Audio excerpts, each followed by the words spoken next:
Order and chaos are the yang and the yin of the famous Taoist symbol, two serpents, head to tail. Order is the white masculine serpent. Chaos is the black feminine counterpart. The black dot in the white and the white in the black indicate the possibility of transformation. Just when things seem secure, the unknown can loom unexpectedly and large.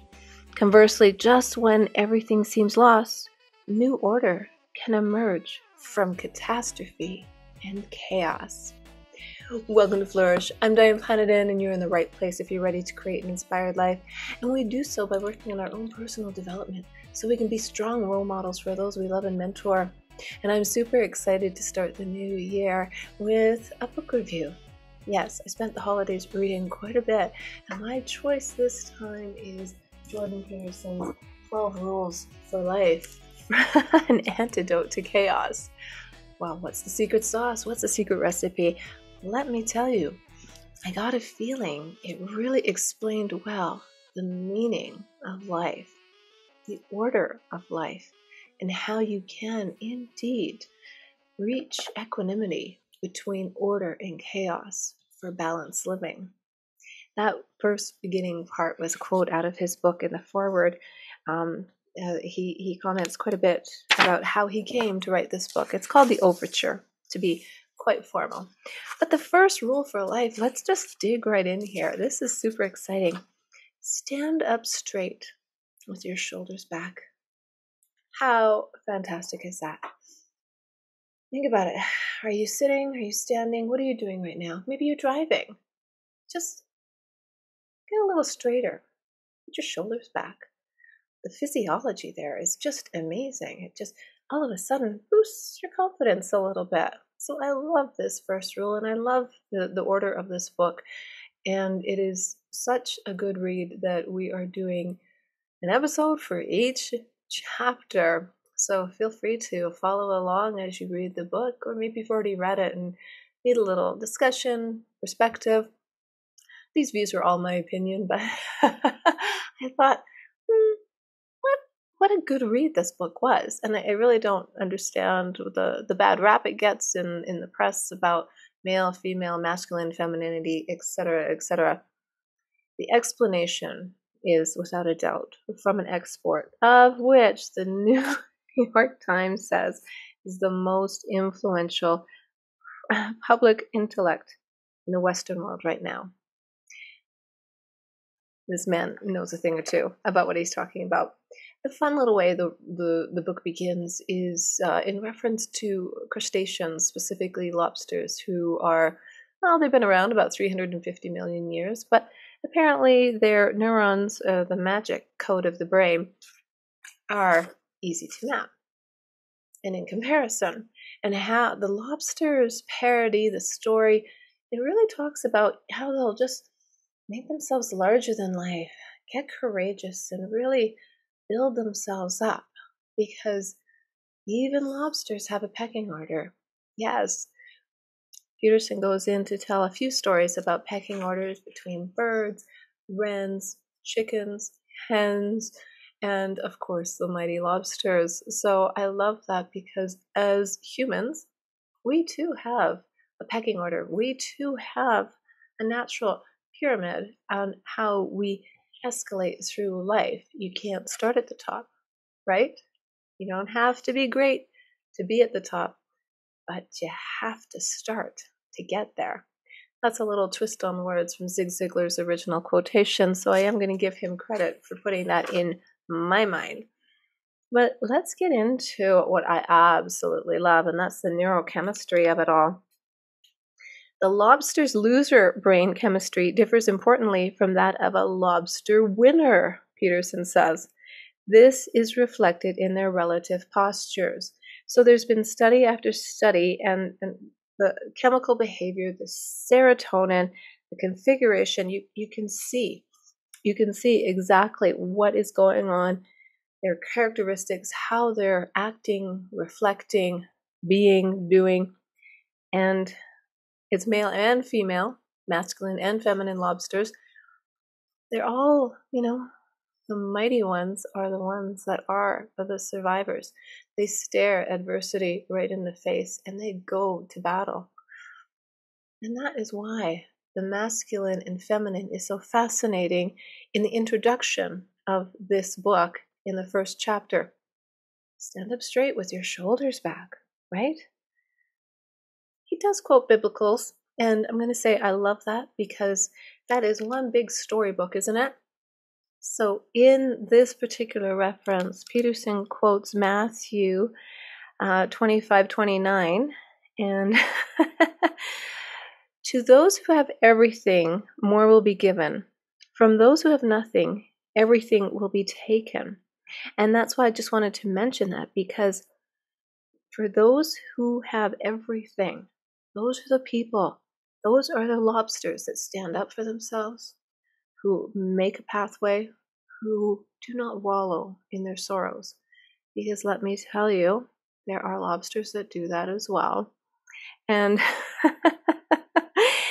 Peterson talks really funny little idioms every now and then. I don't know how that translates into the other languages the book has been printed in, but the dominant lobster parades around his territory, rousting subordinate lobsters from their shelters at night, just to remind them who's their daddy. So inasmuch as other species do not have the same brains that us humans have, our little superpower, crowning jewel of humans, they do know the order of operations, and they do have this natural instinct on what to do. So it's a good comparison. And I'm paraphrasing and I'm giving you a summary here, but oh, what a beautiful read. I mean, this book is highlighted, it's pen marked, it's note taken. I've got sticky tabs everywhere, just highlighting some thought-provoking things. But what really, really stood out to me is how Peterson talks about, different fairy tales, The Beauty and the Beast and Alice in Wonderland, and how all of these dominance hierarchies have been an essential permanent feature of the environment to which all complex life has adapted. That's one of his quotes.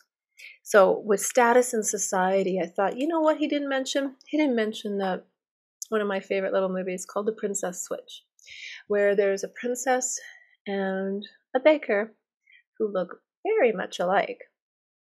Without spoiling the entire show, I will tell you the interesting thing about it was the princess and the baker switch places, hence the princess switch. So the princess has to teach the baker how to walk with poise and demure, held up high, head up high, confidence. Then the baker teaches princess how to emulate her in order for her to blend into the bakery life. So the princess says, well, that's easy. And she shows her how she walks, and she slumps her shoulders down, hangs her head down, and she's shuffling along the floor. Needless to say, the baker's been going through a rough time, so that was a really interesting reflection of the baker from The Princess Switch. But as the fairy tales have it, and real life, she learned to hold her head up high. And yes, she did have a storybook life. Now, back to Peterson, and not necessarily the lobsters, but I do love and finally understand his discussion about lobsters. I've seen quite a few talks of his, and I'm like, I have no idea what you're talking about. But now, reading this book, going through the chapter, I get it. So I'm very thankful for that.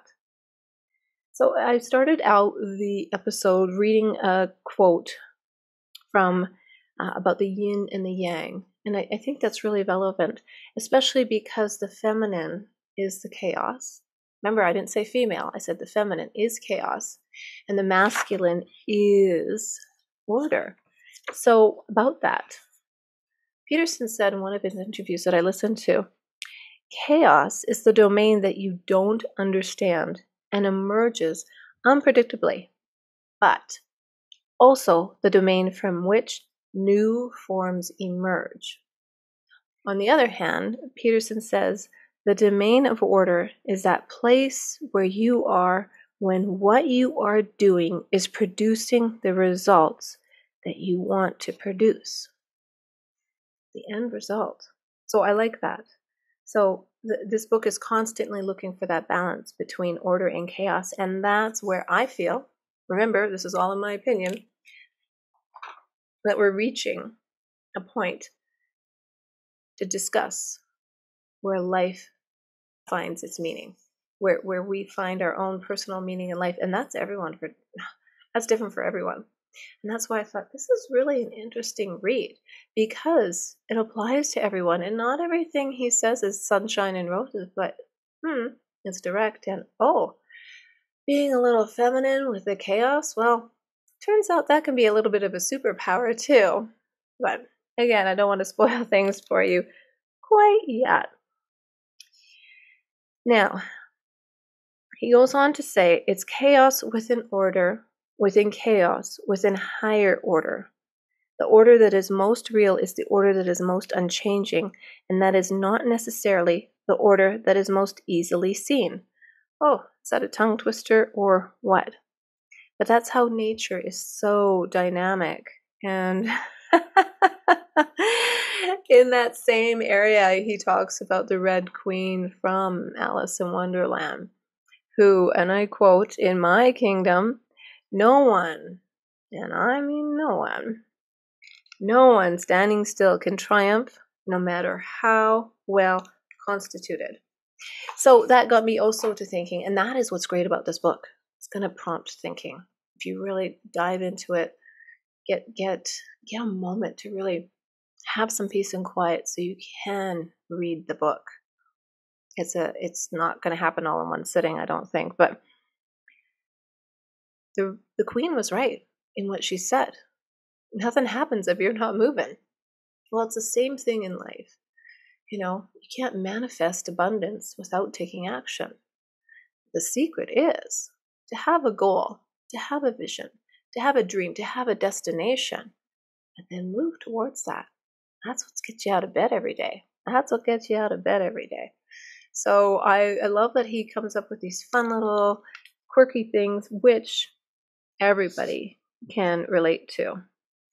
Now, he talks about the part of our brain that keeps track of our position in the dominance hierarchy, is therefore exceptionally ancient and fundamental.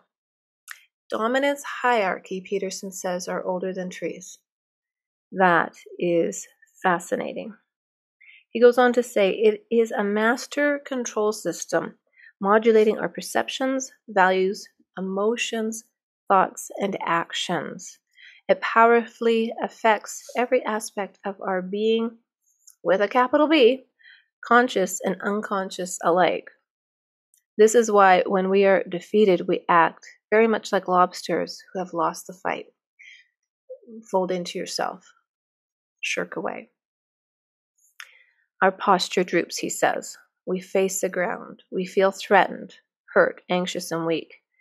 If things do not improve, we become chronically depressed. So much of the basic neurochemistry that the lobsters are going through is the same. Low serotonin means less happiness, more pain and anxiety, more illness, and shorter lifespan. Among humans, not just crustaceans. So that is why the lobsters are being used. The lobsters are used in comparison. It's a simple comparison, but it's an understandable comparison.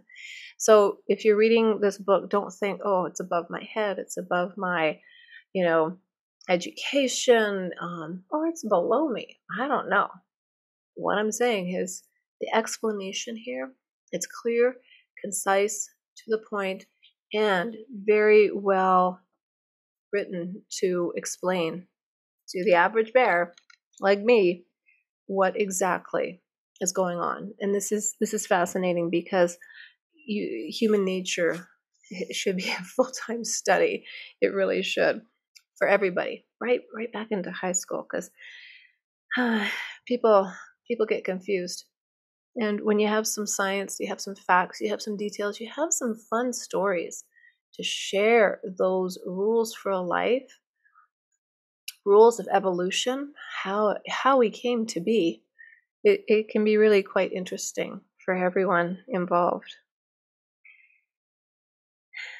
This is where he talks about being, your status in life, high, low, in between. Are you a millionaire or a minion? It all comes through your physiology of your mindset. He goes on to say, for example, if you're a very confident person, change might be opportunity instead of disaster when it's flowing for you, because your position in life is secure. The future is likely to be good for you. It's worthwhile to think in a long-term plan for a better tomorrow. When you have that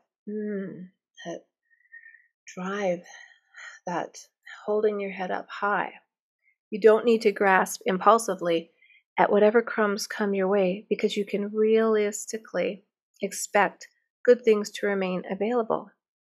You can delay gratification without foregoing it forever. You can afford to be a reliable, thoughtful citizen. So you want to be the top lobster. And the fun thing about lobsters is they don't all live together in the same house, do they? So it's kind of nice. They're all over the place. So if you have a high status, so that is that invisible ladder we're all climbing that we want to make sure is on the right wall. And I think that's something to look forward to, something to strive towards, because regardless of where you are in your life right now, you get a choice. You get to choose. If you're going to let the crowd pull you down, or it might even be your family who aren't feeling very confident in your decision making, provided they're decent decisions, or are you going to branch out, and are you going to put your head up and shoulders back, head held high? That's why you have to stand up straight with your shoulders held up. I had a little happy face I wanted to highlight here. And this is, I'm telling you, I got so many funny little stories out of this one chapter. But basically, it's it talks about, well, let me just, I'll quote it for you, because otherwise I'll ruin it. So the body, with its various parts, needs to function like a well-rehearsed orchestra. Every system must play its role properly and at exactly the right time, or noise and chaos ensue. It is for this reason that routine is so necessary. The acts of life we repeat every day need to be automized. They must be turned into stable and reliable habits, so they lose their complexity and gain predictability and simplicity. We love familiarity. We do. And the only way to change is to create a new routine, create a new habit to the point where it becomes familiar. It's comfortable. You can handle it with ease. And this is the funny part, because he goes on to say, this can be perceived most clearly in the case of small children, who are delightful and comical and playful when their sleeping and eating schedules are stable, and horrible and whiny and nasty when they are not. So I think you have until about the age of 4 to get your life together in that regard. And it's all about socialization. A lot of people say, well, etiquette, that's old-fashioned. Sure. But without some order, only chaos would exist. So these tiny humans have to be groomed. And the beautiful thing is they're molding over and over and over and changing over time. So that's why it's important to be a role model for those you love and mentor in a positive way, in a decisive way, with clear values. Because when your values are clear, your decisions are easy. So if you're raising a child and they're going through the different stages of life, regardless of where they are, you have this opportunity to help guide them and help socialize them. Because guess what? Otherwise, the teachers at the school, the basketball coach, the friends, they will have a bigger influence on them. And if your child doesn't understand, what happens in different situations, you have to help them understand how to make a decision, because what's the consequence? What is the bottom line effect if you don't? Sure, they're little monsters. I'm going to agree. I have a little monster of my own, but not so much when you perceive it like, oh, this is a tiny human. I can help shape and form and groom and let their butterfly wings go and bring them back when they need you, but then let them go. You have to keep playing that back and forth. So anyways, I put a smiley face because I know those tiny humans can be a little difficult at times, but that's why you have to be the adult and the role model for sure.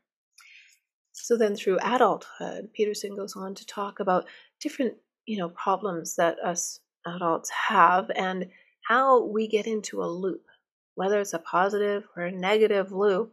The feedback we're getting is sort of like the alcoholic dragging their friends down to drink with them, to drown their sorrows. But every day's like Groundhog Day and it never ends. Or the depressed person who just keeps weighing themselves down. Woe is me. There is help. There is books. There are clinical psychologists. There are humans to help other humans for this reason, because we're all here to serve and help each other on this planet. So really interesting outline he gives in his book about how this loop happens and how you can get dragged down and literally into victim mode for your entire life. And that's not living. It's not living. Oh, but if you slump around, he says, with the same bearing that characterizes a defeated lobster, people will assign you a lower status, and the old counter that you shared with crustaceans, sitting at the very base of your brain, will assign you a low dominance number. Then your brain will not produce as much serotonin. This will make you less happy and more anxious and sad and more likely to back down when you should stand up for yourself. Standing up straight, shoulders back, head held high.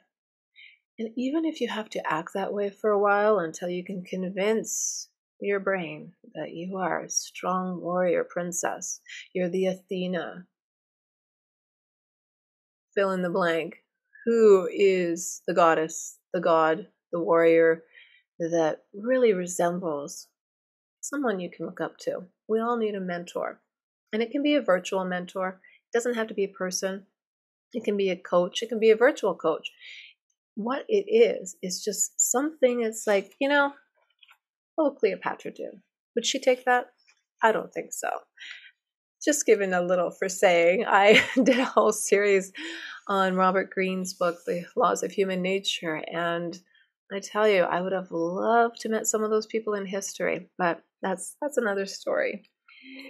So in order to do this, and that's why I'm saying this book will almost give you the meaning of life, to being, on how you poof yourself into the next level, how you have to push yourself, parent yourself, be a strong role model. Okay, so here we go. So he says, you respond to a challenge instead of bracing for a catastrophe. You see the gold the dragon hoards, instead of shrinking in terror from the all too real fact of the dragon. You step forward to take your place in the dominance hierarchy and occupy your territory, manifesting your willingness to defend, expand, and transform it. That can occur practically or symbolically as a physical or as a conceptual structuring. So I thought that was quite interesting because he used the word manifest, but he also said, take action. You move forward. All that gold's not just for the dragon. You have to slay the dragon. What is your dragon that you have to slay? The dragon within you, whether it be mentally, spiritually, monetarily. What is that dragon? What is going to move you, bounce you, give you meaning to get out of bed every day? It's something to think about. And that's, again, there's so much to think about with this book. That's why I'm dedicating 12 episodes to it. To stand up straight with your shoulders back, Peterson says, is to accept the terrible responsibility of life with eyes wide open, willingly undertaking the sacrifice necessary to generate a productive and meaningful reality. It means acting to please God in the ancient language. This is nothing new, guys. This is nothing new. This is you taking charge of your life, speaking your mind, putting your desires forward. And Peterson says, as if you had a right to them, at least the same right as others. Remember what Dorothea Brandt always said, act as if it was impossible to fail. And eventually, this isn't overnight, no overnight success here, you will begin to feel that physically, spiritually, mentally. Your body will thank you for it. You'll be a much healthier person.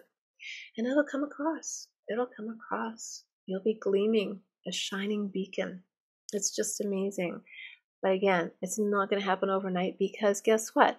Oh, that COVID 20 pounds that we all gained, that didn't happen in one day. No. A year and a half, 2 years later, here we are. Yeah.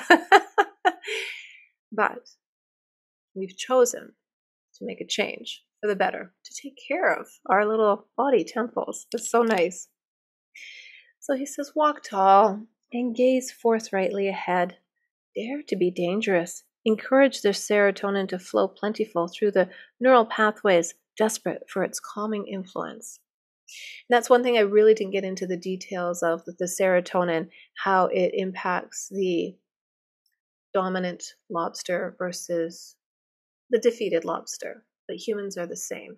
The serotonin has a different effect. Is it downtrodden or is it calming? I think it's meant to calm us, so it would be nice if that was the only thing it did. Now, moving forward. Thus emboldened, I love that word he says, you will embark on the voyage of your life. Let your light shine, so to speak, on the heavenly hill and pursue your rightful destiny.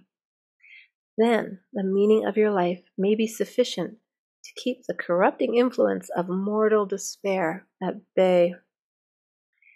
Then you may be able to accept the terrible burden of the world and find joy. Yes, we all have to find our joy. So much nicer. Look for your inspiration to be victorious. Be victorious like the lobster. With its 350 million years of practical wisdom, stand up straight with your shoulders back, your head held high, and live a more inspired life.